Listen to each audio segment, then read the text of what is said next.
Sinasabi na magnanakaw na raw po si VP Sara. Ha? Eto po, pakinggan po natin. Pakinig na lang. Kaya dating Senador Trillanes. Takasan lang natin ng konti para dinig na dinig ninyo.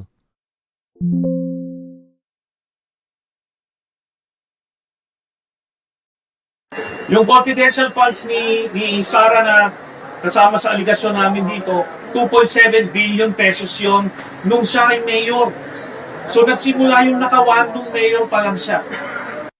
Yung confidential funds ni Sara na kasama sa aligasyon namin dito, 2.7 billion pesos yon nung siya ay mayor. So nagsimula yung nakawan nung mayor pa lang siya. Akala ko naman bago na yung dialogue nyo. Sabi ko, ay salamat. Pag nanakaw na nung mayor ang dialogue ni Trillanes. Ang akala ko nagbago na kayo ng dialogue. Kasi sawan-sawa na kami sa confidential fund eh. Ngayon pala confidential confidential fund pa rin pala bagsak. 2.7, yun na po yung buong pagme-mayor ni VP Sara. Hindi ko po alam kung ilang taon po nag-mayor si VP Sara sa Davao, eh, no?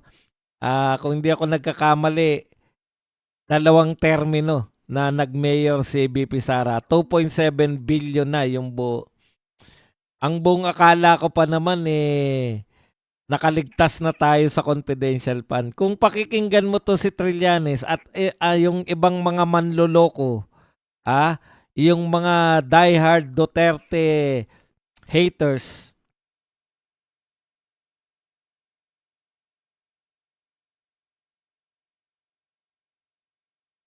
kung pakikinggan nyo sila, parang pag may confidential fund ka, magnanakaw ka eh.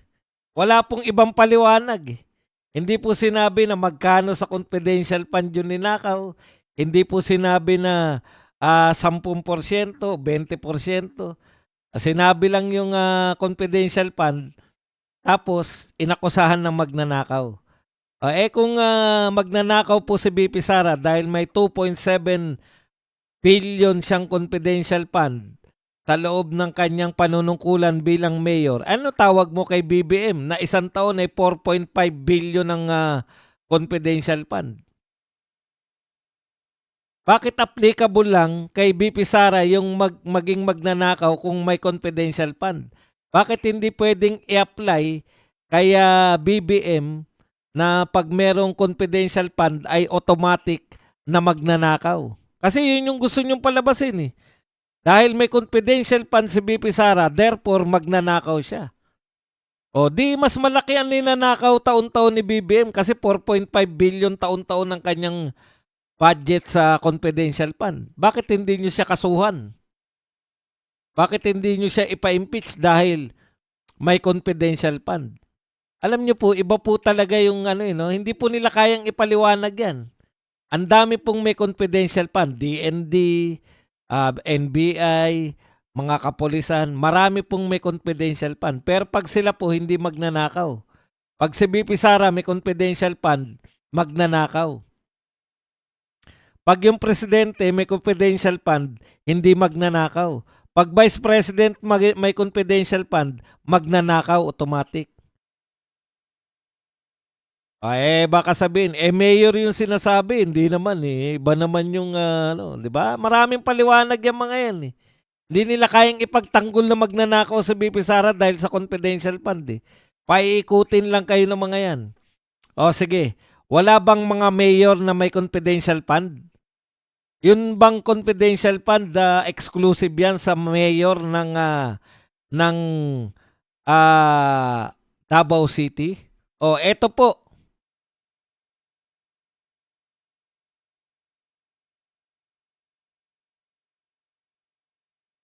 Noong 2025, eto po yung may pinakamalalaking budget na mayor sa confidential fund. Davao City Mayor Sebastian Duterte. Makati City Mayor Abby Binay. Manila Mayor Hani Lacuna. Quezon City Mayor Joy Belmonte. Pasay City Mayor Imelda Calixto Robiano.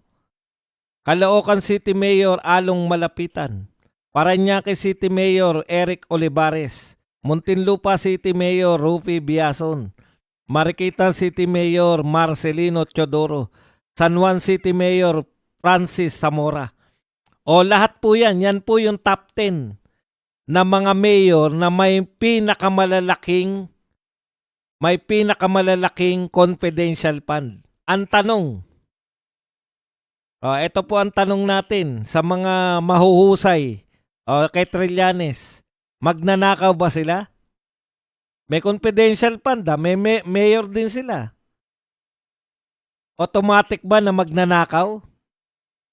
Hindi. Applicable lang yan sa mga Duterte. Pag sinabi namin magnanakaw sa confidential fund, pwedeng i-apply lang yan sa mga Duterte. Yan ang problema natin. Lahat po yan, top 10. Buong, po yan, sa kamay nila ang lahat. Ngayon, tanong nyo po, saan po ginagamit ng mga taga Davao yung confidential fund nila? Siyempre, iba-iba po yan. Confidential nga eh. Bahala na mayor dyan. Pero particular po, nung mayor po si BP Sara, alam na alam po natin yung sitwasyon ng Davao. Ano po pagkakaiba ng Davao City sa mga may confidential fund na mayor? Karamihan po o lahat po ng binanggit kong mayor na may pinakamalalaking confidential fund ay mayor po ng Metro Manila. Isa lang po yung Davao City na mayor ng probinsya. Provincial city. Okay. Sa kaso po ni BP Sara, alam na po ng mga taga Davao yan, alam po nating lahat yan, saan niya ginamit yung confidential fund sa Davao. Actually, yung gusto nyong siraan si BP Sara, baliktad po nagaganap eh. Imbis na sinisiraan ninyo, napupwersa tuloy kaming ipaliwanag sa mga tao saan ginamit ni BP Sara yung kanyang confidential fund nung mayor pa siya. Walang kabog-abog kasi matagal na yan eh, di ba? Matagal na siyang mayor. Ngayon may pagkakataon na kaming sagutin. Kasi inaakusahan nyo siya magnanakaw ng confidential fund noong mayor. Okay. Para po sa mga hindi taga Davao, nag-research tayo ng konti. Ano ba ang sitwasyon sa Davao bago maging mayor si BP Sara? Maunlad na ba ang Davao City agad? Tinanong ko kasi, no? Ito pong ating nire-researchan. Tinanong natin. Ang tanong ko ganito. Mayroon bang insurgency problem ang Davao bago si BP Sara? Ito po ang sagot. Yes. Davao City faced a significant insurgency problem for decades before and during early parts of Sara Duterte's political career. The city was once known as the NPA country. Ano tag doon? Yung ganun. Quotation. And a major epicenter for the communist rebellion. Yan po historical context. Nung mid-1980s po, ang Davao City po ay tinataguriang murder city. Dahil napakarami, ito po yung dito po naglalabanan, urban warfare between AFP at saka po yung mga nice people around. Okay, dito rin po, marami rin po ang nag-ooperate dito sa Davao City, yung mga Sparrow units. Kasi po yung Sparrow units, ito po yung mga kumikilos sa mga urban centers. Okay. Dahil po sa ginagawa na yan ng mga insurgents, konting kwento lang po to dito sa research natin. Yung iba rito ngayon ko lang din natuklasan. Marami pong nagtayo, may mga vigilante groups din po na naganap dito o nagtayo dito sa Davao para po labanan yung violence o yung insurgency. Ito po talaga sikat na sikat to nung ako'y estudyante. Sikat na sikat po tong mga mga grupo na to, yung Alsamasa, 'di ba? were formed nung mid-1980s para po labanan. Kaya talagang madugo po ang mga diyan sa Davao City. No, masyadong magulo. Naglalabanan po talaga yung mga alsamasa, yung mga vigilante groups versus yung mga insurgents. Ha? Tapos may naganap pa po na atake dito po sa San Pedro Cathedral, yung grenade attack. Oh. Yan po at iba pa pong mga insurgent-led bombings noong 1990s. Ngayon, diyan po ginamit ni BP Sara yung kanyang confidential fund para po labanan ito pong problema ng insurgency sa Davao City. Ito po, nung una po niyang maging mayor, una po siya naging mayor noong 2010, Paquibato District ay stronghold pa po yan ng mga armadong gerilya, no? Sa ilalim po ng pamumuno ni Commander Caparago. Tayo nyo na.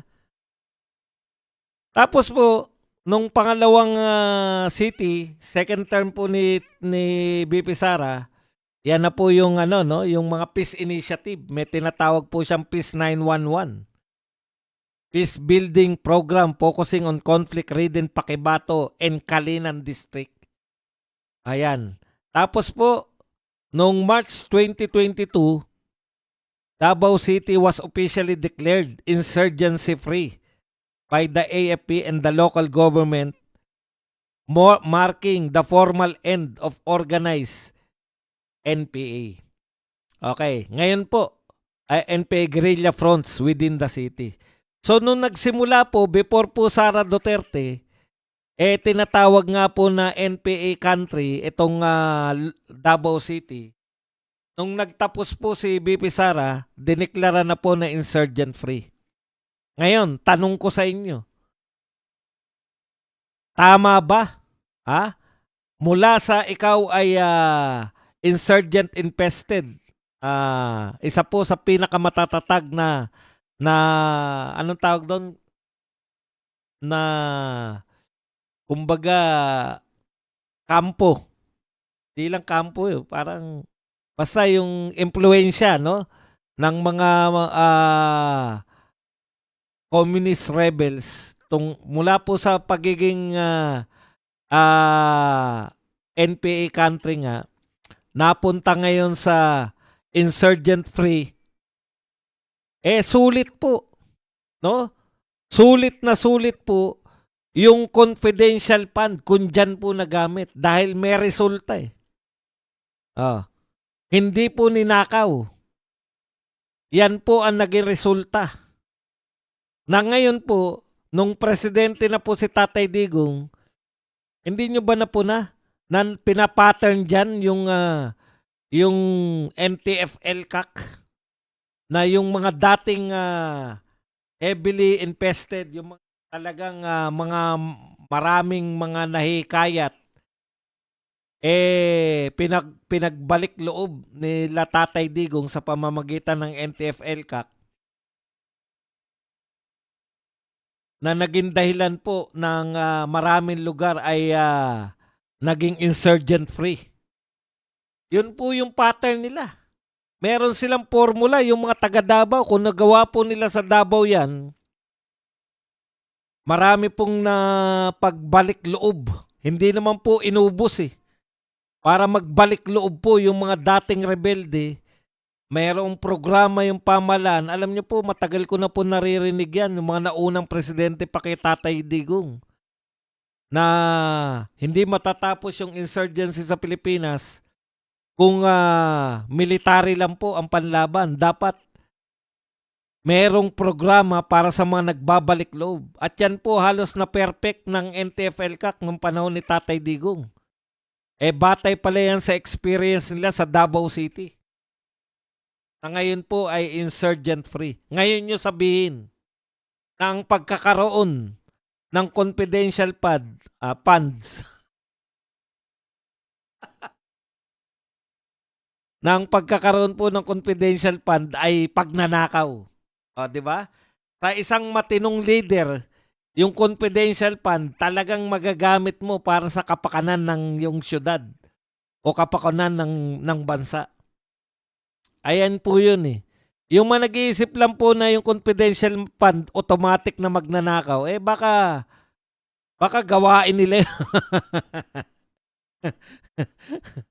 Baka gawain yan eh. Hindi, si Trillanes, hindi naman na naging mayor yan. Hindi naman naging senador agad yan, di ba?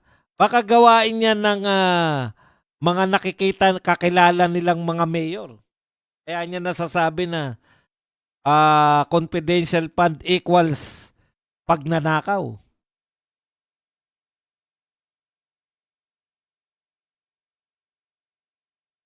Akala ko pa naman may bago na kayong banat pag sa mayor pa lang magnanakaw pa. Yung pala, wala talaga kayong banat sa pera kundi confidential fund lang eh.